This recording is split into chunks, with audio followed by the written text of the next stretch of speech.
Hello, friends. You're going to love the podcast today. We are highlighting the beauty of this season, not just as a cultural event, but everything Jesus did to expose the darkness, to bring truth and transformation, and really to highlight that all throughout human history, there's been a cycle of darkness that leads to decadence, that leads to chaos, that leads to cultural collapse. And while these cycles come and go, the one common denominator is unbelief. And so it drives home the point that if Christ is not king, if Christ is not the center of your culture, we're going to have massive problems. We've seen that. We have an opportunity this season and every season to proclaim the good news of the gospel. And our challenge is, let's do it now more than ever and more urgently than ever. Our nation and the nations of the world depend on it.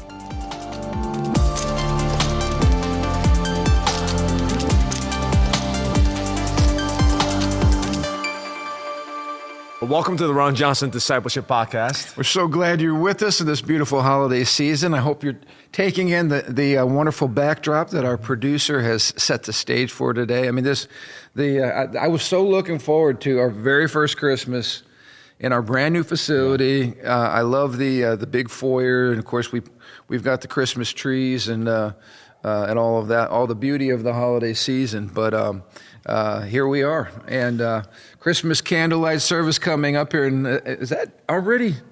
Is that next week?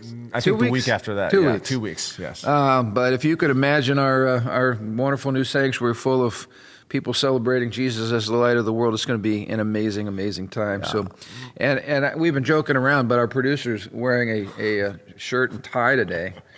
And I almost am just so dumbfounded. I can't. Underdressed right now. I mean, because we're having our staff Christmas party like right after this, and I think you and I have felt such conviction now due to how good Matthew looks. Dust off my suit, my one suit that I have. All right, I got my casual hoodie. I might even feel like we're doing this anyway. But it is. We're kind of like red, a little more burgundy. I was very proactive in wearing something red today. So, yeah. But I also thought, like, when we have a Christmas luncheon, whoever dressed the best pays the bill. Is that how this works? I think we're going to start. Jokes on you, man. Matthew is ripping off his tie even as we speak. Where's the check goes to? That guy has a tie on. So that's the trick of the trade. There we go. So my vision, my goal for our sanctuary or our foyer is that anyone who drives by here on Pratt gets just 1% of holiday cheer when they drive by, and I think they're going to get that, especially at night when they drive through all the big windows, the beautiful Christmas. I mean, I love that feel, right? You drive by, you see all the lights are up and the Christmas tree, you feel a sense of homeliness, a sense of like warmth, peace, and focus on Christ. So, I mean, that's our vision. And I think what you did looks great. Yeah, we're doing great. I want to thank everybody who showed up from our church family, because obviously these things don't spring up overnight like mushrooms. They take work. Yeah, it took us half a day to set up our own one tree at home. So imagine all the trees here. Yeah, it's incredible. But anyway, we wish you all a Merry Christmas and just this incredible time of year. And I'm excited today. I'm so grateful. A little shout out to our team that are responsible for all the ministry that takes place, at least leading it and coordinating it.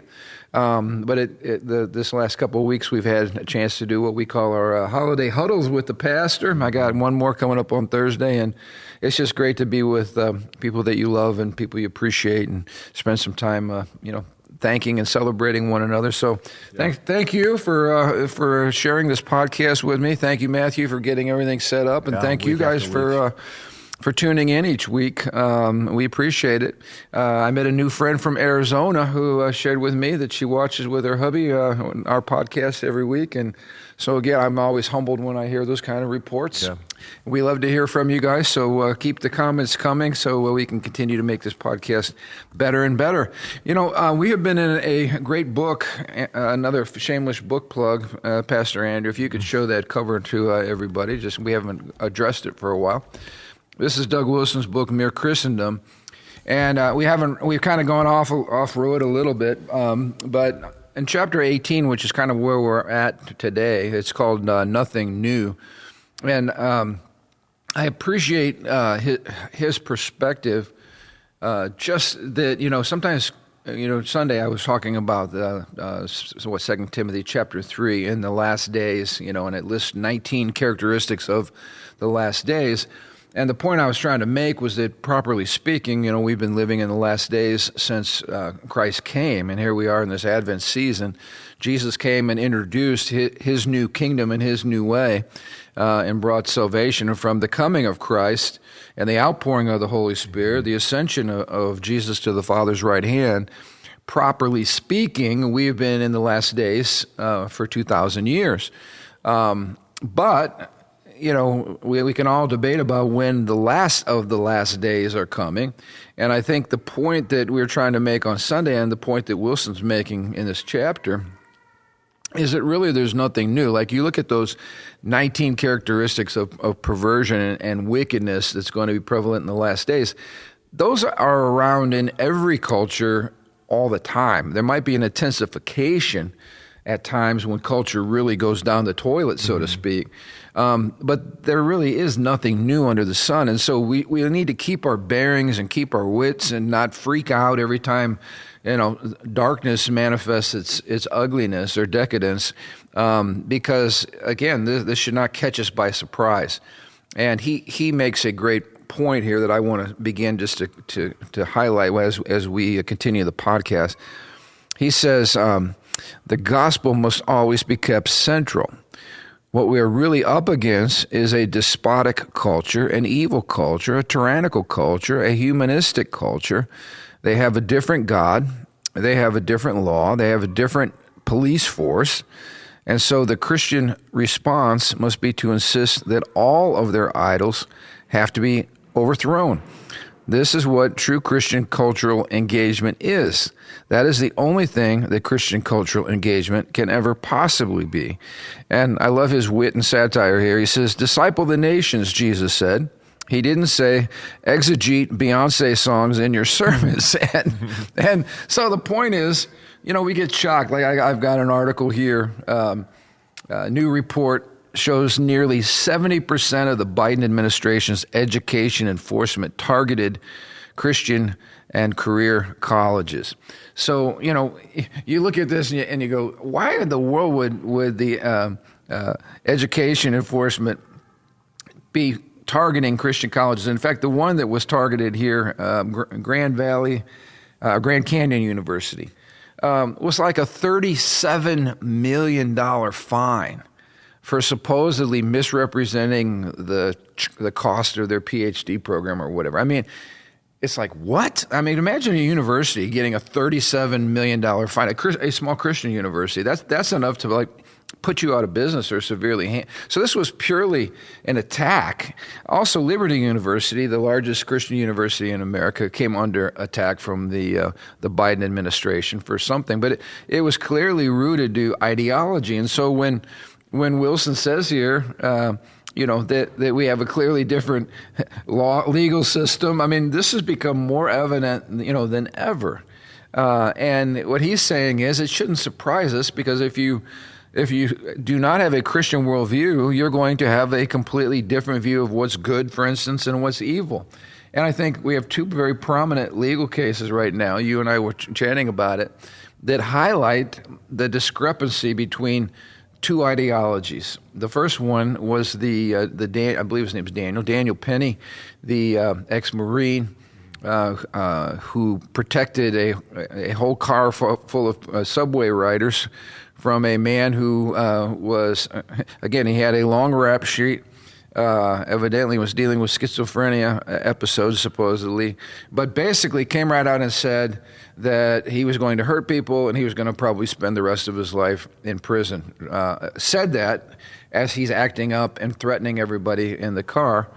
And Penny did something that we all would applaud. He jumped up and he tackled the guy and held him down until police could get there. And the man did not die as a result of that, but ended up dying. He had all kinds of other issues going on in his body. But the DA of New York tried to frame him as some evil person, even racist person, because the man who passed away happened to be African American. But the point was, we would say thank you. You are not doing that on the basis of the color of the person's skin. You are doing it on the basis of the fact that this guy's out of control and threatening innocent people on a subway. Again, we would go, yeah, thank you. Well, my understanding was that even in his case, there was an African American woman who testified for him because she felt threatened. Right. So it wasn't and there was another African American gentleman who assisted him. So it wasn't a race thing. No. Yeah. But the Bible says to the pure, all things are pure. I would like to also say to the racist, everything's racist. And to those who are not racist, they don't naturally look at this situation through the lens of race, like, oh, let's kill this black guy because he's black. No, it didn't matter the color of this man. What he was doing was threatening everybody in the car, and the fact that a Marine took him down and held him down until things were safe was applauded by the people around him, unless you're the DA of the state of New York, in which case you're a progressive radical with a completely different understanding of justice. And I think that's what Wilson's pointing out. Well, and also I think he was cleared by the jury. Yeah. But the jury was selected from Manhattan, so they're probably not conservatives, So, I mean, that has to say something, too. Absolutely. Yeah. And I guess, the other thing is, what about we believe in protecting the rights of the individual. Like, victims have rights, but the perpetrators, and nowadays, the perpetrator is treated as almost the victim. The person who's creating all the chaos, we're so concerned about their rights, we forget the fact that what about the rest of us here? They're just trying to have a normal subway ride into work, if there's such a thing as a normal subway ride. But it's a completely different understanding of why human beings have the problems that they have and how to solve them. We would say, that why is he acting that way? Because we're sinners. That's the way sinners act. And we could go back to those 19 qualities listed in 2 Timothy chapter 3 and probably go, yep, self-absorbed, yep, angry, yep, violent, yep. We could go right down the list and say, all of us guilty as charged. But it's interesting, if you have a different worldview, you want to blame everybody else in the environment instead of the person who's guilty of the crime. The other situation, which obviously was shocking, was the murder of the insurance executive. And what makes this especially interesting is the young man who's alleged murder is an Ivy League, grad, Pennsylvania. Comes from a wealthy family. I'm not sure, he had a manifesto supposedly that he wrote out about why he was doing what he was doing or whatever. But again, it's strange that there's a whole group of people on the radical progressive left who celebrated the murder of a father of two and cold-blooded murder. I mean, this coward walked up behind him unsuspectingly and shot him in the back. These, by the way, are the reasons and the specific cases where I believe the death penalty needs to be invoked. And I believe the death penalty is biblical. I believe we need to make sure the system is true. But when you, in a premeditated way, walk up and cowardly shoot somebody in the back and take their life, your life, should be taken. I hope this man is given, if he is guilty, is convicted and tried, and if that is true, he deserves the death penalty. In my opinion, I believe it's biblical. But it goes back to Wilson's case here, that it's like two different systems that are at work. So when we wonder why, the education enforcement is targeting Christian universities, or why a man who's simply trying to do what's right and protect other people is now viewed as the criminal, or why the guy that shoots the innocent man in the back is the new hero of the left for, attacking the evil, insurance companies. And we said, okay, we get it. People have gripes with insurance companies. We do. We're dealing with one right now. But that never gives you the right to take out your frustration through violence. There are a lot of people who I think are corrupt and probably should go to jail in our political system right now. I don't cheer for the assassination of any one of them. No. Because here's the reason why. Because you open that can of worms, you start cheering any assassination. What does that open the door to? Other chaos anybody is justified to go kill anybody you want because whoever would cheer that event on, even though they might be correct in which I don't know anything about this person who was killed, but say he was involved in corruption. I don't know. But say he was. Even if you cheer that on, you don't even understand the door is open for your own children to not be safe. That's what I see when I see that cascade, right? Absolutely. You open the door, and then anything, this kind of vigilante justice becomes the norm. The other thing that this is rooted in, and we've kind of talked about this, is kind of this neo-Marxist understanding that you put everybody in groups of victims or victimizers, right. and you don't deal with individuals. Right. You deal with groups. Like I saw one of the squad members who did not get reelected came right out and he wrote this scathing indictment. He addressed it to white people. Mm-hmm. So, and he was basically calling out this is such a terrible injustice that this guy was getting off free. Speaking of Daniel Penny for doing what he did. And some of the responses I thought were very, very good. It's like, when you start off, dear white people, and you put every white person or every black person or every Asian person or whatever your group is, you put them all in one big lump. Yeah. That's Marxist kind of thinking. That is not a Judeo-Christian worldview, which views. It strikes a perfect balance between the group and the individual. We see this man as an individual. Yes, he's representing the insurance industry to some degree, but you can't just lump him in under this broad category of evil corporate presidents or something like this that the left likes to do. This is a husband, a father, and a man who was murdered, and all of us should be outraged by that. Well, circling back to kind of that's the source of racism, right? Is like because of your race, you are automatically, doesn't matter what your choices, doesn't matter what your actions are, right. Doesn't matter what your life went through, because of a certain attribute, you are automatically A, B, C, D. And again, judging people by the color of skin instead of the content of their character. That's what MLK Jr. was talking about. But we're going full circle back in which because you are this type, therefore I know everything about you, right? And that leads us down some really, really dark places. In World War II, there were German people who were innocent of any atrocity of the Nazis, right. Who were butchered because they were simply German. Right. Or they took on this collective shame because of what Germany did. And again, it wasn't Germany who did that. It was the wicked leaders of that nation who took that country down a path that led to shameful actions. But you're right. It's that collective sense of guilt, collective sense of shame. And that is not a biblical worldview at all. And back to your excellent point on Martin Luther King, that is an incredible quote of his, judging people not by the color of their skin, but the content of their character. But his civil rights movement that he was leading was rooted in a moral vision that was rooted in a biblical vision. And that's why he didn't pull the racist card.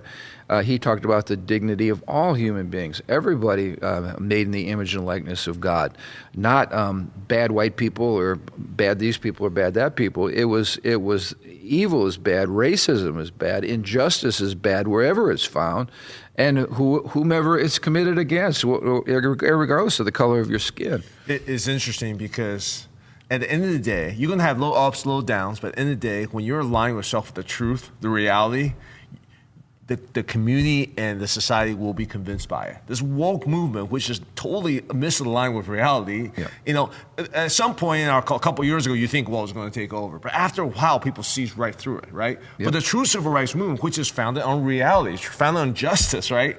The community sees that and recognize in their heart, they resonate in their heart and say, this is correct, this is right, and they resonate with that. And I think what we do in this podcast is we try to connect the dots, So when Americans rose up to a large degree in this last election and rejected that whole woke value system that was trying to be shoved down our throats, I think what it highlights is the fact that, number one, there are still many, many Jesus-loving, Bible-reading, God-fearing people who are operating out of a biblical worldview, but it also tells me that there are still a lot of people, just because of the virtue of the fact that they're made in the image and likeness of God.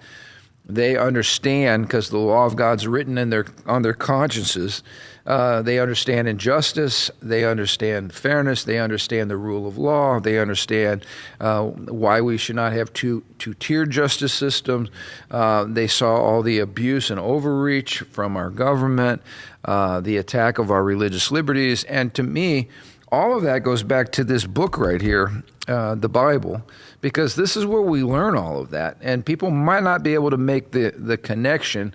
They might be too far downstream or haven't been to church in a while or cracked their Bibles open for a while.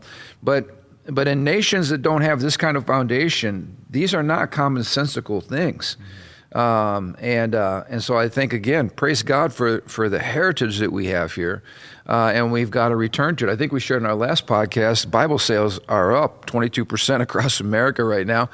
And as they track that data, what they're finding is the people responsible for the increase are first-time, brand new Bible readers, which is really, really great. I think, that's the one thing beautiful about foolishness, about lies, about darkness is if it's left to run its course, as you pointed out, eventually it all hits the fan because it's not true. It is not internally coherent and consistent, and it falls apart. And we're watching that happening, thankfully, all around us. Can I speak on this issue real quick? Absolutely. The issue about the targeting these Christian schools. I read a message or a tweet that was very interesting. They said the strategy that the left and Marxists do is they pass so many restrictive laws that you can't keep track. There's so many. Right. It's just law after law after law. Regulation. And what that does is everyone's going to be guilty of breaking some type of law because their laws are so, how do you even know? If you pass a new, 10 different rules you got to pass, how does the average person even know? It takes more research. You have to pay a staff. Well, what it does, though, is it allows the government to selectively punish their enemies. That's what it does. So the purpose of passing all those laws, all those rules, regulations, is not because they're trying to create a more just society. It's not because they're trying to protect people or care for people more. It's with the intent of making sure that everyone's guilty of something. And then when you say, hey, these are the people I don't like. Because, how many people are, we in our government right now we know they're breaking laws, but no one prosecute. Yep. It's all about selective prosecution. Yep. But that is devious.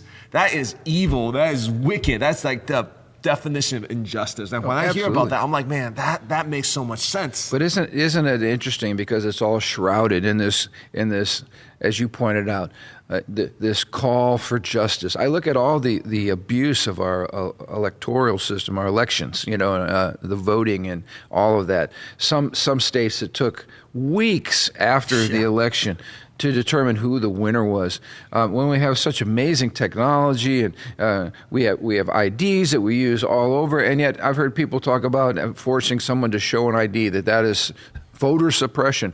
It's amazing how they always paint it in such a way that make them look, morally pure or whatever. The whole thing is rooted in stealing elections and power and all of these other things. But they do it in such a twisted way. So we're going to pass all these regulations, right? Mm-hmm. Because we want to make sure no injustice happens. And in the very act of passing all these very vague regulations, we're going to use those same things to attack those who stand against our agenda. It's wicked, wicked, wicked. Well, it's legalized blackmail, right? Basically, everyone's guilty. Or you're default guilty because you broke this law you didn't even know we passed it yesterday. Yep. And we can legislate you and we'll push you to the nth degree. That's what they did to Trump with the whole thing in New York City. So the people with power and the people with money, and if it's the federal government, they have power and they print money, even if they don't have it. So they have technically an infinite supply of resources to destroy you, which is, again, very sobering when you do not have a justice system that's rooted in the scriptures and rooted in the word of God. They literally can destroy you for any reason, or at least just keep you sitting in courtrooms like they tried to do to President Trump. Just keep him sitting in courtrooms forever and ever and ever, harassing him and trying to drain him. For you or me, it would destroy us because we just don't have the money to pay for all of that. But thankfully, again, President Trump has the resources to defend himself.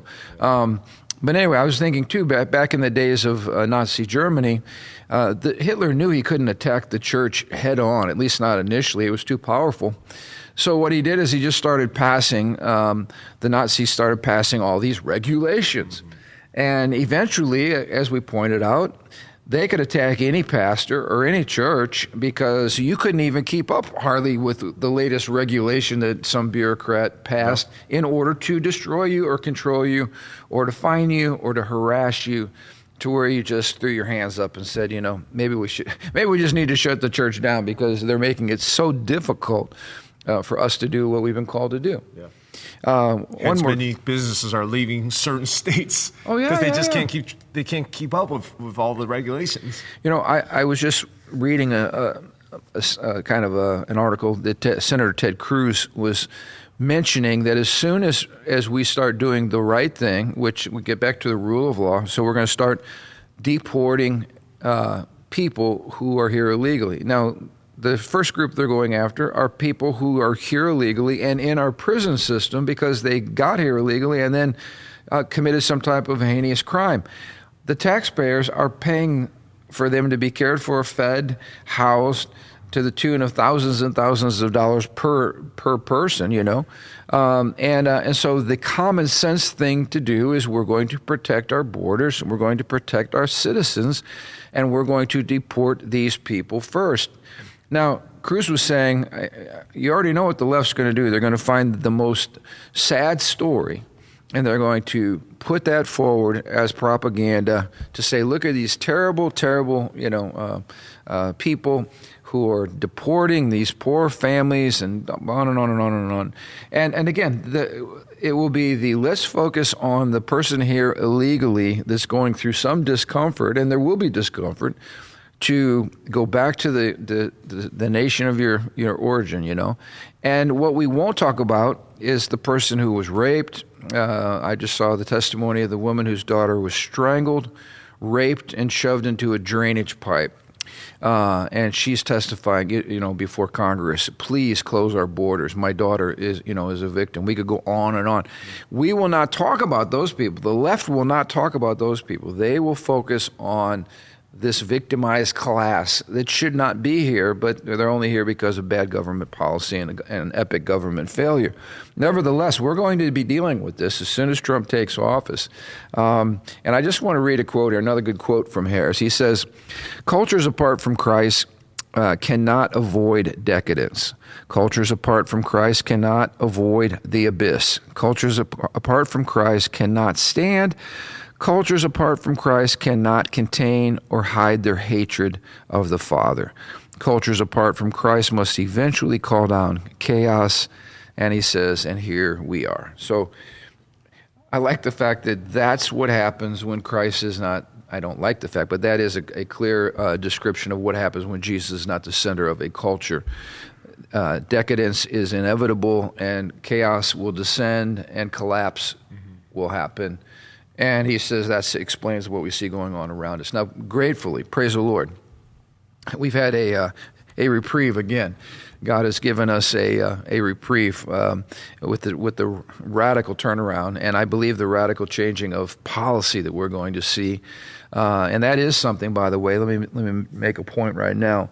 On the Sunday night before, which would be the 19th, I believe, of January, before the official change of power, that is another critical time in constitutional republics. Any time you change office holders, it's an important time.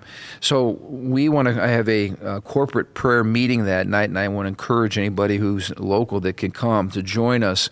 We just simply want to bathe our nation in prayer. We want to pray over that important baton passing. We want to pray against violence and everything that those who hate this country and who hate God and who hate what this country stands for would be cooking up their sleeve. We want to pray again against just total cultural chaos and confusion, and all we saw with the bricks and the lighting our cities on fire and all that kind of stuff. We want to pray against all of that and pray for a peaceful transition of power. So we'll have more information on that as we get closer to it. But we just want to lean into this because this is such a critical time for us to see some good things happen.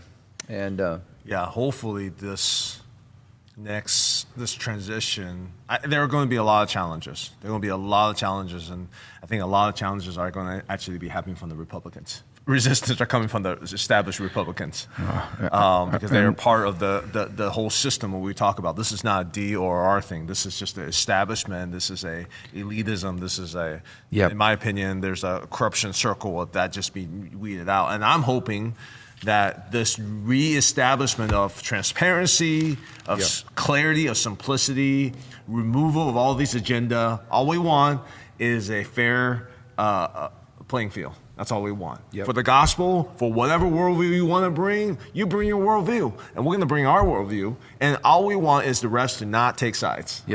And we believe we can win because we present the better view, both in universities and colleges, for businesses, for institutions, for the churches, or whatever message we want to communicate. We simply don't want bias, and that's all we're looking for. And I love what you just said because that's been my contention all along. The problem with the Christian worldview is not that it doesn't make sense or that it produces a better flourishing environment for every human being, whether you believe in God or not. The problem is that we don't know our worldview very well. We don't communicate it very well. But to your point, if we are given an even playing field, biblical principles, law and justice and love and compassion, and recognizing of the divine order of things, the created order, whether it's gender or marriage or sexuality, a host of other things, these are the very things that, as we have given a free, equal playing field, these are the things I like to say the proof's in the pudding. You begin to witness with your own eyes the benefit. Well, I mean, and just one more thing, like, the odds are stacked against us because for the last, 30, 40 years, mainstream media, even more so the last decade, has been really pushing one worldview. And there is the reason why we don't know our worldviews very well is because we haven't been talking about it for 30, 40 years. That's why I think... Yeah, at least not in our main places of influence, whether it's like state universities, the media. The place where normal people, if you don't attend a church that actively talks about this, you are bombarded through social media, mainstream media, through academic school teachers, whatever you want to call it, with this other worldview. What I'm hoping for is a level playing field. And what we need to do as followers of the biblical worldview is now more than ever, we need to start speaking. I mean, we are primed. I was on Pastor Ron about this yesterday. We are primed right now, hopefully with this new clearing of the air, for us to share and communicate our worldview now more than ever. Get onto the air. Social media has democratized the message. We don't need Elon Musk, I follow him on X. He every 5 minutes, I feel like he has some kind of assistant tweeting this out. You are the media now. You are the media now. And what he's saying, we're democratizing news and media. It doesn't go through some 3 or 4, Illuminati members to filter what media can go out there. But if we believe in our worldview, now's the time for us to articulate it and speak it through social media, through our voices. And we got to take that advantage because we have a window. I don't know how long this window is for us to really communicate the supremacy of biblical worldview. Well, as you were saying that, I remember those mashups that they did where they took all the different major media outlets and they all were literally reading off the same script. They had the same language, the same terms. They were focusing on the same issues. There's no way that could have happened just naturally. And so your point is well taken. The fact that we took over, I say Elon Musk bought X, has given us the ability again to speak freely without worrying about somebody coming down and finding us, destroying us, deplatforming us. And that is just huge. I mean, the whole understanding of free speech, I think, has really been driven home into the average American heart. It's never been stolen from us the way that it has been in the last 4 years. So your point's well taken, just to preach the good news. And this season reminds us that Jesus Christ came into a very, very dark world, a world of oppression and gloom and sadness and all that, moral despair and brokenness, confusion. And Christ brought the gospel, and the gospel has transformed the world.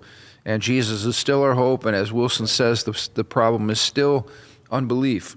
And people need to come to believe in God, and they need to come to believe in Jesus Christ as Savior and Lord. That's what we're committed to. excuse me, that's what the season reminds us of. So thank you guys. Again, I want to highlight our Christmas program coming up. We'll, of course, be having our Sunday services on December the 22nd to celebrate Christmas. That'll be 8 o'clock, 10 o'clock, and 11:45. We hope you can join us or tune in on our live stream. And then our candlelight services on the 23rd at 5 o'clock and 7 o'clock. That'll be followed by a time here in the lobby of dessert, refreshments, hot chocolate, coffee, all that good stuff. It's going to be a great time. Enjoy the Christmas feel. We want to cultivate that. And we're purposely doing this on not Christmas Eve, so you can spend Christmas Eve with your family. Yep. Enjoy that time. But we're doing the Christmas Eve, right? Christmas Eve. Yep. Eve. Monday night, and then Tuesday's Christmas Eve. Of course, Wednesday's Christmas Day. So it's going to be a great time. Thank you guys for tuning in, and thanks for the great feedback that you give us and the encouragement. We love to hear it, and we'll look forward to seeing you next Thursday.